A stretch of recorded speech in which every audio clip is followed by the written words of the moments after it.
प्रियजन हो, मी तुम्हाला येशूच्या नावाने शुभेच्छा देतो. सगळे ठीक ना? तुम्ही आनंदात आहात ना? आप एका नवीन महिन्याच्या दुसऱ्या दिवशी पोहोचलो आहोत.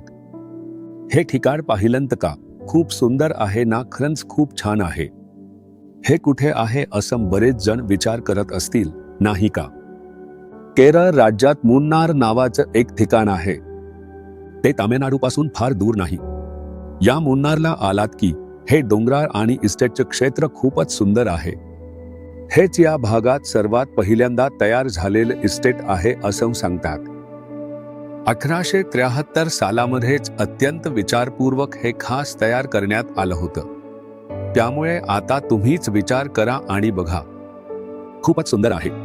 समृद्ध दिसतं. देवाची निर्मितीच इतकी सुंदर आहे. ते पाहताना सत्य त्यात रम्माण व्हावंसं वाटतं. मन देवाची स्तुती करतं.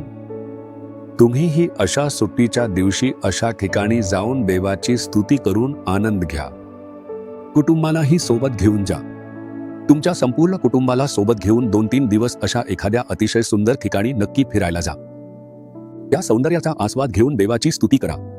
यासाठीच देवाने हे सर्व आपल्यासाठी निर्माण केलं आहे. ठीक आहे, या दिवशी देवाने माझ्यासाठी कोणते वचन ठेवले आहे असं विचारता का? 1 थेसलनिकर 5 अध्याय 23 वचन. शांतीचा देव तुम्हाला परिपूर्णपणे पवित्र करू. अत्यंत शुद्ध आणि पवित्र, पूर्णपणे पवित्र. काही लोकांच्या आयुष्यात एका भागात पवित्रता असते, दुसऱ्या भागात मात्र ते पवित्र राहू शकत नाहीत. घरी ते खूप पवित्र असतात, पण बाहेर गेले की तसंच राहत नाही. किंवा ज्या भागात राहतात तिथल्या ओळखीच्या लोकांमध्ये पवित्र असतात. ओळखी नसलेल्या ठिकाणी गेले की ते आपल्या मनाप्रमाणे वागतात. पण तसं नको, पूर्णपणे पवित्र असावं. आपल्याच्या आयुष्यातील प्रत्येक भागात हे वचन सांगतं. तुझा आत्मा, जीव आणि शरीर. माणसामध्ये 3 भाग असतात. बाहेरून दिसतं ते फक्त शरीरच आहे. आत आपला आत्मा आहे. आपला आत्मा आहे. याचा अर्थ असा आहे का की प्रत्येक क्षेत्रात पवित्रता असली पाहिजे? तुम्हाला माहित आहे का? येशू लवकरच येत आहे. तो येईल तेव्हा आपण त्याच्या राज्यात सामील होऊन स्वर्गराज्यात जायचं असेल तर ही पवित्रता आवश्यक आहे. फक्त भक्तीने स्वर्गात जाता येणार नाही. मी भक्त आहे, मी चर्चला जातो आणि देणगी देतो, यावरून स्वर्गात जाता येणार नाही. पवित्रता. मग माझ्या डोळ्यांच्या दृष्टीत पवित्रता, विचारात पवित्रता, बोलण्यात पवित्रता, जीवनात पवित्रता, कुटुंबात पवित्रता, व्यवसायात पवित्रता, कामात पवित्रता, सगळ्या गोष्टींमध्ये पवित्रता. असं सगळं जगता येईल का असं वाटत असेल तर सर्वप्रथम तुम्हाला ती इच्छा हवी. मी संपूर्णपणे पवित्र असणं आवश्यक आहे. येशू ख्रिस्त परत येईल तेव्हा मला स्वर्गराज्यात प्रवेश मिळावा. ती संपूर्णपणे पवित्र राहण्याची इच्छा हवी. दुसरं म्हणजे तो आपल्याला पवित्र करणारा देव आहे.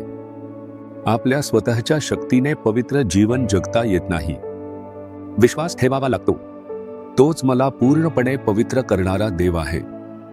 ज्याने तुम्हाला पाचारण केले आहे तो खरोखरच पूर्णपणे विश्वसनीय आहे. तो आपल्याला पवित्र करेल. त्यावर विश्वास ठेवा. त्याच्यावर अवलंबून राहा. मीही तेच करतो. माझ्यामुळे सगळं पवित्रपणे जगणं शक्य नाही. पापांनी भरलेल्या या जगात तू मला पवित्र ठेवसन त्याच्या हातात सगळं सोपवलं तर तो आपल्याला सुंदरपणे जपेल आणि मार्गदर्शन करेल. यासाठीच त्याने क्रूसावर आपले रक्त सांडले. आपल्याला पवित्र ठेवण्यासाठी त्याने आपले पवित्र रक्त सांडले. त्याच्या रक्ताने आपल्याला धुवून त्या रक्तात झाकून तो सुरक्षित ठेवतो. हृदयावर हात ठेवून म्हणा, प्रभू, माझ्या आत्म्यात, जीवात आणि शरीरात मी पूर्णपणे पवित्र राहू इच्छितो. माझ्या पवित्रतेसाठी तू मला सुरक्षित ठेवशील यावर विश्वास ठेवतो. त्यासाठी मी स्वतःला अर्पण करतो. येशूच्या नावाने. आमेन. आमेन. जीसस रिडीम्ड मराठी ह्या यूट्यूब चॅनेलला सबस्क्राईब करा.